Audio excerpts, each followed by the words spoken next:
Are you curious about how you might have a more fulfilling work life? Well, you're not alone. In fact, the numbers show us that many of us want more fulfilling work lives. I'm Susan Ní Creadán, your host, and as a finance director, ops director and leadership coach who has lived and worked in many countries, I've met people who love what they do and people who don't. People who bring their full selves to work and people who won't. But one thing that I've learned that is common to us all is that we are all unique and have unique experiences and perspectives. So join me and my guests as we place a lens on the people side of work life and explore ways to let your uniqueness shine through by sharing insights, stories, strategies, and techniques to inspire your work life.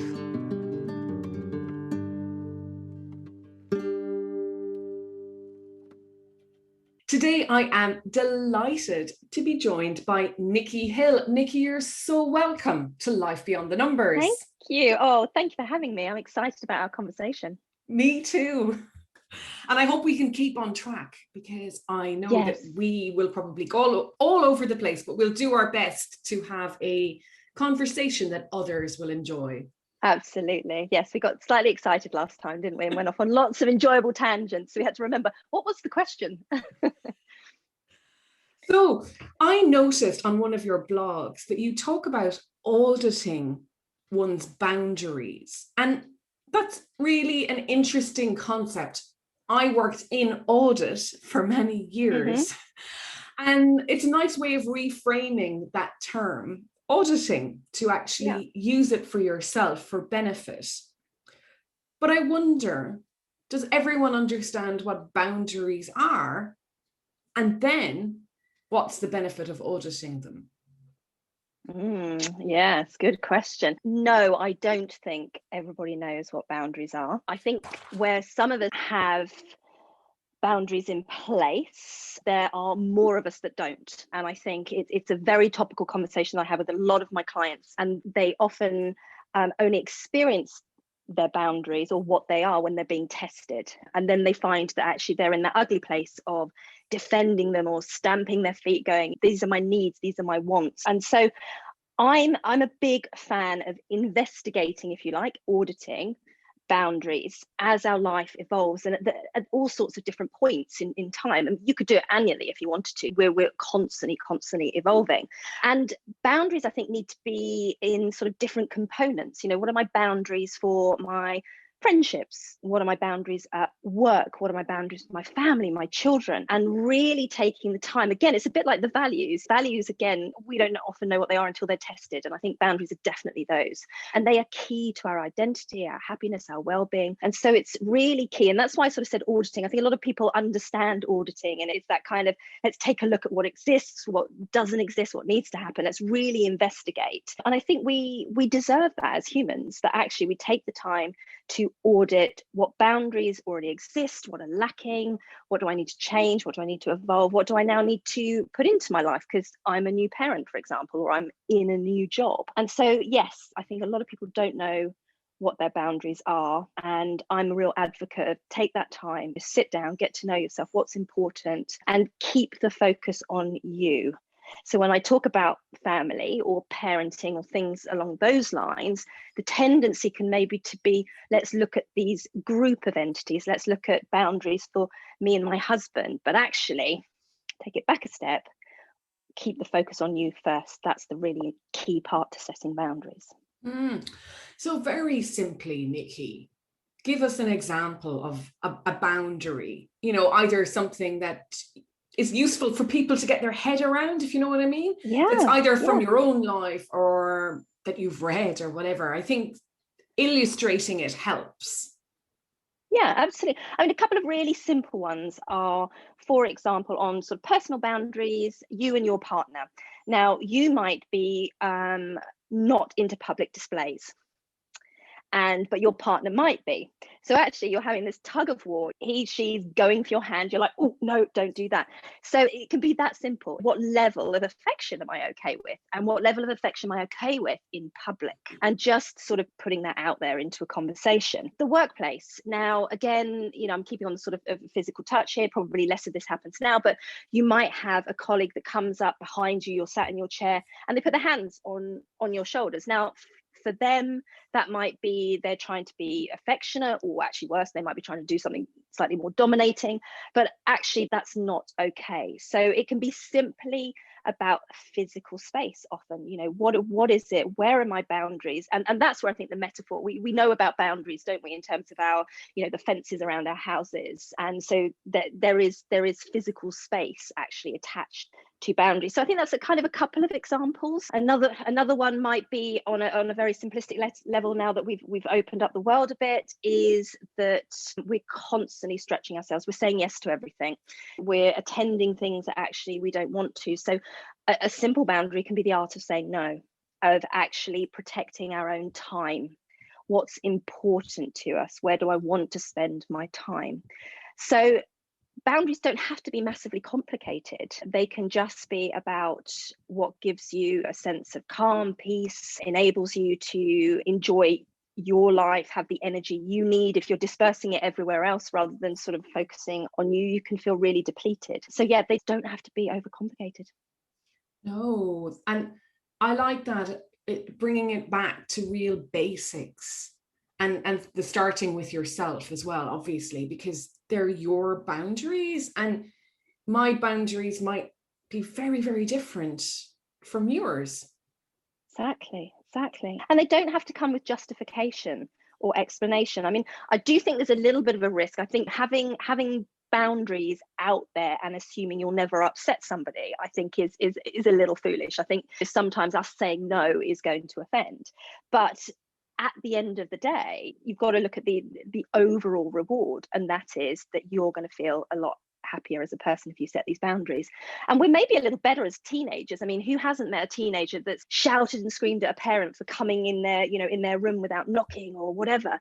And so we have a responsibility there to actually kind of respect that, because that can often be the starting point of when we're really testing boundaries, is as a teenager, seeing what we can have, what we can't have, but ultimately what's important to us. And if privacy is one of those things, then I think as adults we should respect that boundary and maybe knock on the door of a teenager and not assume that they're asking us to knock because they're up to no good. It might be actually they're just experimenting with the need for privacy and to be not disturbed. They might be reading a book. Let's not always assume something's wrong is going on inside those doors. But so yeah, it again, have a play, see what works for you. And you said that often we don't know they're being pushed until we're faced with something. And what's our reaction? Like, what are the tendency to do when our boundaries are being pushed, if you know what I mean? Yeah, I mean, I can only really speak sort of for myself, but I think it ends up being very reactive. You could find it could be aggressive. And I would certainly say I experience a sort of a defensive mode. It's like, why are you doing this? And then you become a little bit outside of realistic. You're like, why doesn't that person know? But actually take it back a step. It's like, well, oh, I didn't know I felt that way because I hadn't given myself the gift of time of sitting down, of auditing what it is. And of course, something's going to come up and they're going to surprise you. But actually, it's good information. Make a note and go, oh, okay, that's something that I didn't realize was important to me, or I didn't like, or I don't want around me. So yeah, I think the sad thing is when we're surprised by something, it's often reactive. And I think then that reactive stance is often defensive. It's like, don't come near to me, don't do that. No, I don't want to do that. Why would you think I would want to do that? I'll respond when I'm good and ready. So it can be very, very defensive mode. I love all these phrases. And I think anyone that's worked in a workplace with many other people will have heard these kind of phrases. And oftentimes it's hard not to take them personally. Mm-hmm. And I think actually what I thought about there as well is you can recognize, even if somebody doesn't know it's a boundary that's being pushed, you might be able to help them recognize that by hearing something like, why doesn't this person know? Because that's something I would often hear at work, you know, why doesn't that person know that X, Y, Z? And you're sitting there going, how is that person supposed to know? When actually maybe you can help them to see that. So workplaces are alive with boundary breakers, boundary pushers, people that are unaware of their own boundaries. Yeah. It's a nightmare to navigate. Absolutely. The bigger the organization, the more chaos. Yeah, absolutely. I think a lot of us are doing a lot of things blindly, without intention, without meaning. I mean, to offend or hurt others. I think this is why the workplace is one of the most complicated entities even to this day, despite the good work. You know, we almost need a workplace version of sort of group therapy where we can all sit around and go, this is me. Okay, this is what I like, this is what I don't like, and feel safe in that sort of space, so that somebody can kind of go, oh, okay, that person doesn't like somebody standing too close to them, so I will back off. But that's idealistic and probably far too complicated. But yeah, it makes it very interesting. So I think that the thing that we need to do is help ourselves. And yes, it's very easy to blame the environment. I think many of us experience toxicity in the workplace or got dragged into conversations we don't want to be part of. But if we can be that one entity that builds their own self-awareness, that spends time understanding their own boundaries and values and whatever else is important, and then brings that to the table and starts that conversation and just says, you know, these are the things that really matter to me. These are the things that actually I'm not so comfortable with. How about you? What do you like? What are the things that are important to you? Then we've got that domino effect, like when the coach coaches somebody and they become a coach, and you know, it just then keeps rippling through an organization. So I think if we could take a little bit more individual responsibility, yes, of course, you know, higher up and those that start businesses have a responsibility, but we as individuals can, you know, it's our lives. It's if you're there at work for 5 days a week, be accountable for that, take some responsibility, make those 5 days 5 days that can be as enjoyable as possible by having your own self-awareness, bringing your identity to the table so that people can understand how best, you know, they can work with you and you can work with them. Like, obviously no one can see me, but I'm smiling widely as Nikki speaks, and I agree completely. Nikki, you can see me, absolutely. I agree completely with what you're saying. And I wonder what stops us from doing that, because I don't think that is something many of us are comfortable doing. And I obviously can't speak for everyone, but having worked in many workplaces, this wasn't something that often came up.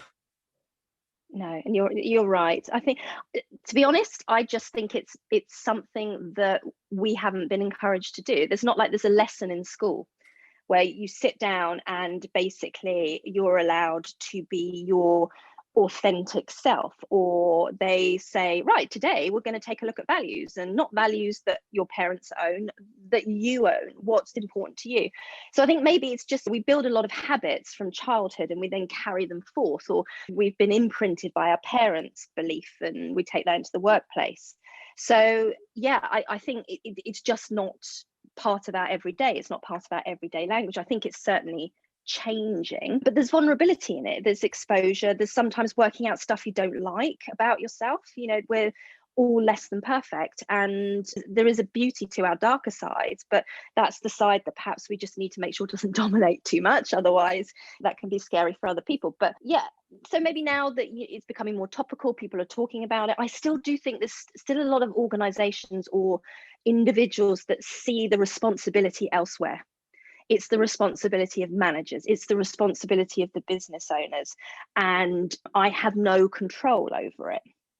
But you can build micro cultures. You can build these little units that actually suit you. The bigger organization might be sort of failing you because it's got bigger and it's got slightly out of control, but that doesn't mean you don't have a sense of control in what's immediately around you. And so yeah, absolutely. So I think for me it's about, we're not educated in it as children. We're not told that actually that building self-awareness, understanding yourself, some of our personality traits, you know, often chief caregivers or teachers are trying to stamp out, aren't they? They're trying to say, well, that's not appropriate, whereas actually, who's to say that it isn't? So I think, yeah, it stems right back from childhood. And I think if we can start to change that and make that more conversational, and actually saying to people, yeah, individually, you can make a difference. One person, as we know, can make a difference. And ultimately, you can make a difference for yourself and be driven by that. Create that micro environment around you that serves you, that makes a really great working environment for you. And there's great benefits to that for you because, well, you can stand up for yourself without being aggressive, as you said, or assertive or defensive. And I guess also people know where they stand with you or what to expect when they come to you. And I think there's great benefit in that. Yeah, there's no confusion. And I think actually the more that we can remove confusion, the better. And it does get complicated. I mean, I was just thinking back to an example in my head then of when open plan became the thing, and that just busts open a load of boundaries. It makes it very, very confusing. And you've got a lot of different individuals who work in different ways. So collectively in one of my businesses, we had to come up with a way, creating a do not disturb, if you like. And so we had just these ridiculous, I don't know if you remember, they were like little sticky creaturey things. And we would literally stick them on our computers, and that was our version of do not disturb, because we were in flow. You know, if you're doing an Excel spreadsheet or you're creating an email for a client, you don't want somebody interrupting you. So as much as you need to be aware of you also need to be aware of your environment, and our environments, as much as they're there to integrate us all. And open plan is beneficial in so many ways. It also makes caretaking your own boundaries quite difficult, or actually being productive sometimes, you know, if you just need silence and focus. So we just had these little sticky things that we would put on out, and everybody knew it's like that person just needs their time and space. They're creating their little bubble boundary. We'll leave them be. I don't know the sticky animal thingies you're talking about, but I do remember flying Emirates when we used to fly. And when we used to go somewhere, yeah. And they had stickers like that if you wanted to sleep through a meal, for example, you put a do not disturb sign up on you, a sticker on your forehead or something, on your tray table. And I always thought that was a really good idea as well, that because boundaries, you know, our house and our gates and our front doors, our walls, they're all physical, visible boundaries. Yeah. But without making them visible or somehow communicating them to the world, no one is going to know them, are they? No, exactly. And they are invisible. And that's the thing. Often they're invisible to ourselves. And that's, for me, that's the key part is give yourself the time to understand yourself and keep this a high priority activity, because as I said, they will change as you change and evolve as a human. New elements get introduced, children, change of job, as I said, then boundaries will shift. But I think we often have a lot of expectation on other people to understand and know them when we're not doing that for ourselves. Great. So basically the message here is start with you. Absolutely. Yeah. Fantastic. Perfect place to start. And Nikki, you started your own business in partnership with somebody early on in your career. What was the inspiration for that, or motivation? Oh, for me, I think seeing my father always owned his own businesses, so I can't deny that influence at all. I think I'd got to the point where I had experimented enough being an employee that I knew it wasn't quite right for me. I was in the recruitment industry, which was pretty notorious for being quite bad, quite aggressive, very competitive, not nurturing, supportive, very aggressive London environments. Yet I enjoyed it. The act of putting two things together, the act of working with individuals and their careers, I found really rewarding work. So I worked with an individual, and we would spend time sort of post work decompressing, chatting, and probably moaning, to be honest, talking about the things, horrible bosses, and why did I get picked on, and just because I've had a bad week, I was the biggest biller last week and they're ignoring that fact. And we decided that we wanted to go into business, and I think that the real driving force was to create a different environment, to create a more encouraging, supportive, nurturing environment. Whether we did or we didn't, I'm still not quite sure. It's never as perfect as you imagine it to be. But I think that was the big thing, is we didn't need to reinvent the cocktail umbrella. We just wanted to bring our style, our personalities, our way of working to an environment, and remove some of the elements that had been really inhibiting, that have caused a lot of stress, a lot of unnecessary anxiety. And I think it's quite indicative of sales environments. I think they're notoriously bad where they don't need to be. You don't need to have all this kind of elements of bullying and competition. If people are naturally very good billers and very good salespeople, encourage that, find ways of supporting that. So I think we were driven from some not very pleasant experience, but also this internal desire to do something for ourselves. And recruitment's a really good foundational place to run a business, because you run a business within a business, because you have your own desk and you're running your own finances, if you like, and you basically, your starting point is, most recruitment firms let you know how much it costs for you to be there. And anything beyond that, then you start to get into the land of commission. So it's very financially transparent. You're often running your own P&L. And so recruitment for me, again, was a really strong foundation to become more business minded, to know what it takes to run a business. And so for that, I'm forever grateful. As difficult as some of the environments were, they were some of the best places to learn how to run a business and what not to do as well. Oh, totally. I get that. I always feel that many of the bad experiences I had in the workplace, or witnessed in the workplace, were always a reminder of what not to do. Yeah, exactly. And sometimes we need those messages. We need the reminders, sadly. I think that's why perhaps this idea that we can 100% remove the problems, we can't, because we're human, and humans are fallible, and humans will make mistakes. But it's what we do with those mistakes. It's how we turn them around. It's how we choose to not ignore them. It's how we choose to hold our hands up and go, oh, we're not that good at that. And we had to do a lot of that as business owners, a lot of holding our hands up and saying, we're not that good at this. We're very young. We've in effect bought ourselves a directorship. We hadn't gone up the metaphorical ladder. We'd kind of gone, there we are. So with that came a lot of inexperience. And initially, I think what we thought we tried to do was protect our employees from that. But actually, once we hired a business coach, and she enabled us to see that if we could bring that vulnerability and that inexperience to the table, not to the point that our employees didn't feel safe or secure, but that they actually felt communicated with and understood, it made a massive difference. So mistakes are really valuable if you choose to see them and their value. Yeah, and unfortunately most of us don't want to do that. No, I think human nature is, I'll just sweep that one under the carpet. But it is where the gold is. It is where the glory is. Some of the times where you have a horrible situation where you've worked for months on a particular requirement for a client, you think you found them the person, and that person decides not to take the job, and then you're starting again. But actually, sometimes in that starting again, if you choose to approach it in the right energy, what did we learn? Why wasn't it right for that person? Gather the feedback. You can get it so right the next time. But if you want to curl up in a little ball and whimper and just go, why me? And this is so hard. It's tempting. It is tempting. Don't get me wrong. But it's not going to help you. It's not going to produce the results. So yeah, face up to the stuff that's gone wrong, because that is the gold. That is the real information. That's the stuff that enables us to be better, be stronger.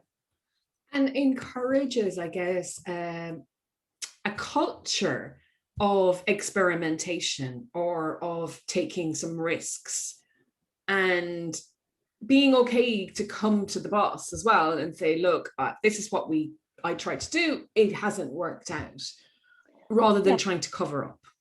Exactly. And I think it's maybe reverting back, we do all have the inner child in us, and it's being a little bit more playful. And maybe individuals aren't comfortable with the word play when it comes to work, but I think it's a really key element. Let's play with this. Let's see what's going to work, what's not going to work.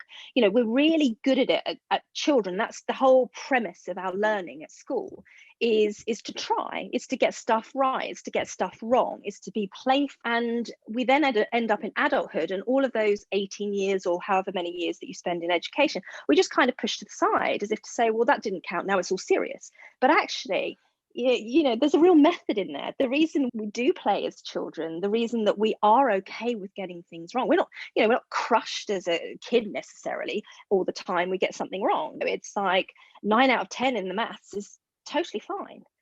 But at some point, somebody says, oh, it's got to be 10 out of 10. Otherwise, it's no good. And that's really sad. So I'm an encourager of let's be playful. Let's see what works. Let's see what doesn't work. Because we'll end up at what works. That's the wonderful thing about playing and getting stuff wrong, is you'll end up with what works. And maybe if you can have a bit of fun with it along the way, even better. Yeah, and I think that's a key point. You'll end up with what works, but how you get there might not be at all what you imagined. Exactly. Yeah. And you give yourself that freedom and that flow and being a bit more experiential. And the idea that you approach something and it's got to be right first time. Life doesn't work that way. You know, we don't hop into, well, unless we're naturally good at it, you don't hop into a driver's seat and take your test. You have lessons. And that's the thing. I think life, work, it's all lessons. So have a few lessons.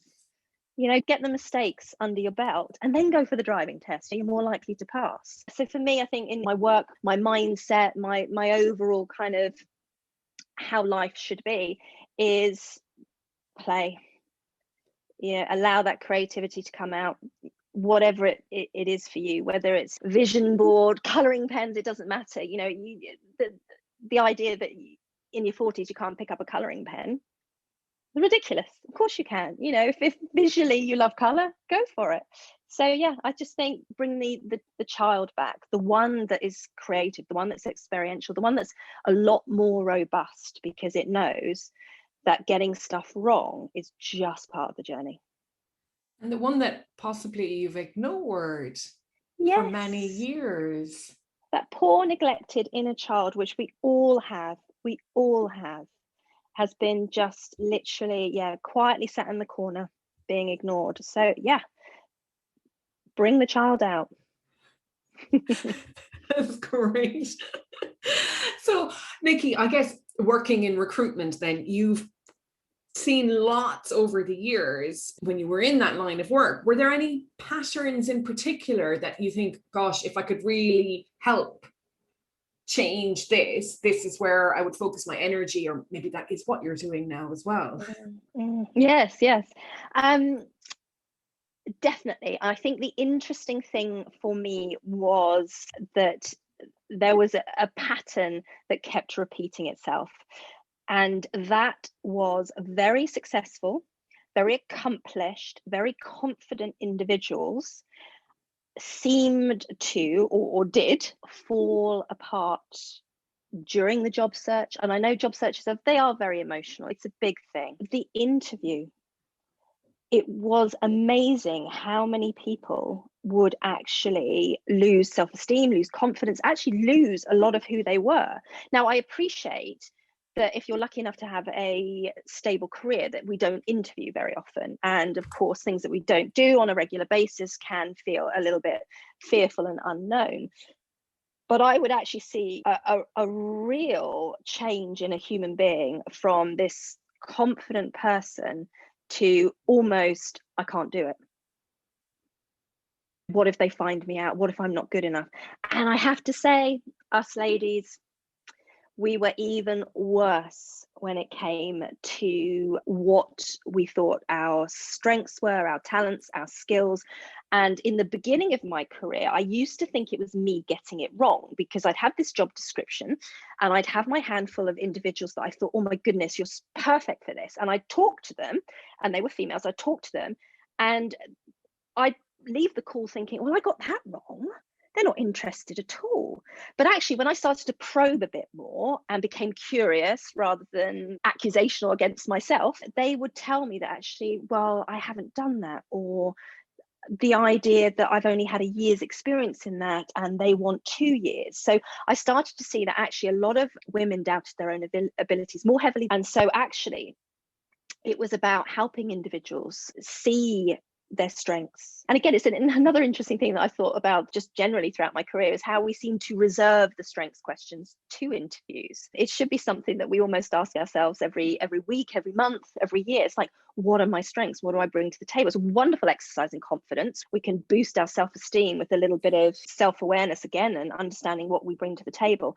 So that was the pattern. That was the thing that really intrigued me, that perfectly capable, confident individuals seemed to dissolve a little bit in front of my eyes when it came to the pressure of the job search, the pressure of the interview, just really the pressure of actually talking about themselves.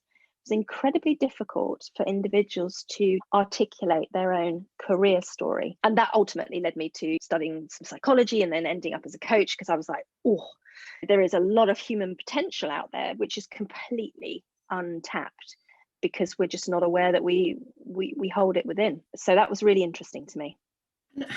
It's fascinating. And especially when you think of everything seems to be in public now. People seem to be constantly talking about me. However, is it also that we underestimate or take for granted what we can do? And I know for a long time I used to say, well, that's just me. It's no problem. I can do that, whatever. But not think that because I could do it, everybody else could do it too, or couldn't do it, I should say. You know, I didn't see that there was a difference between what I could achieve and what others could achieve, perhaps.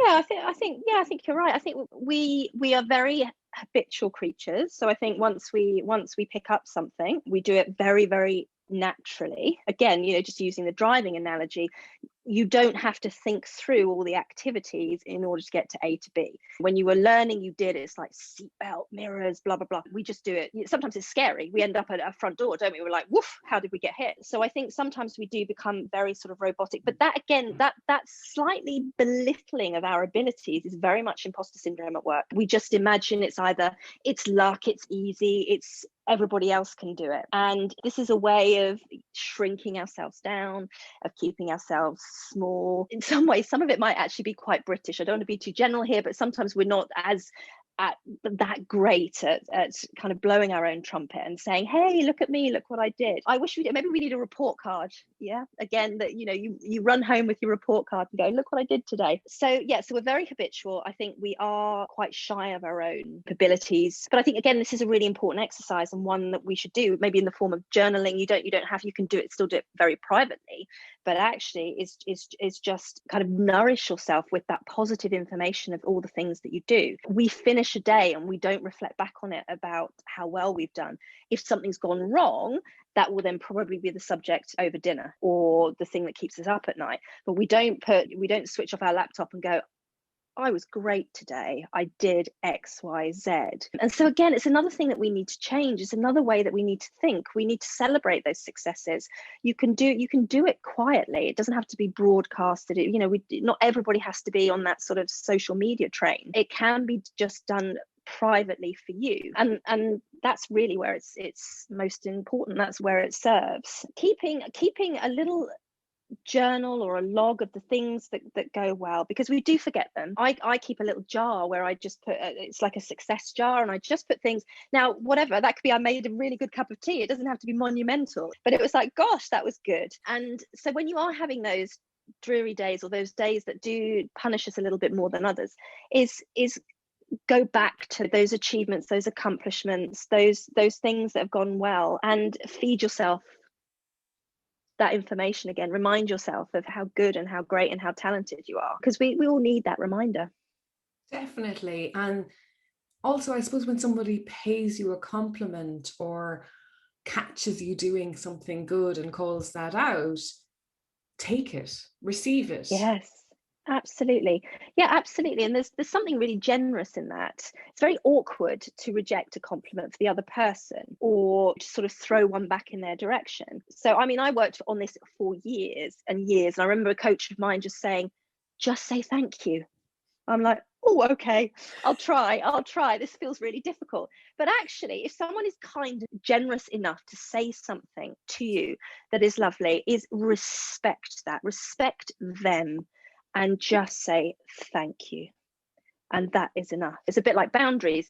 Practice saying no, practice saying thank you. Very, very short sentences, but with huge effect for all parties. You know, this isn't just about ourselves. And so, yeah, and maybe, run off, write it down if there's something you thought, oh, you know, maybe somebody's seen something in you that you haven't seen in yourself. So don't let that get lost in the abyss. Go pop it in your journal and sort of, you know, go, yeah, great, absolutely. That's lovely to know about myself. Brilliant. So Nikki, if somebody wants to connect with you, what's the best way? I am easily found nowadays. I have a big online DNA, I think, like many of us do. So I have my website, which is Nikki Hill Coaching. I love Instagram. I think it's a wonderful place for pictures and connecting. So again, it's Nikki Hill Coaching.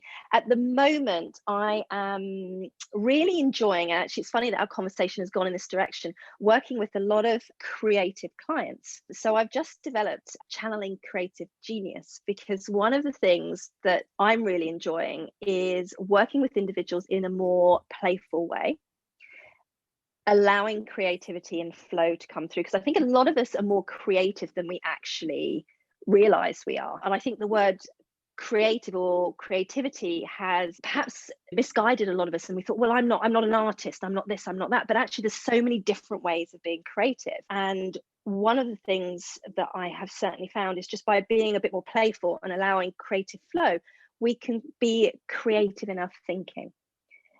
So it's allowing that space, it's allowing that to come through, it's allowing individuals to then see the vision and the potential for their businesses. So I'm having a big play myself with this particular program, and it just, inviting people in to be playful, be creative, and not to be put off by the word creativity, because I truly believe we're all creative in some form or another, and bringing that to the table. So yes, so I can be found website, Instagram, Facebook, and LinkedIn, I guess, as well. And LinkedIn, absolutely. And it's lovely to connect with people. I really love it when we start to get to know each other. My natural curiosity gets fed, but they're great platforms. Brilliant. And it's so interesting what you say about creativity as well. I worked in accountancy for many years, and you put creative in front of accountant, and no, that's just not. Creative accountancy is like tax dodging and stuff like that. So it's kind of this word that you really put out of your head.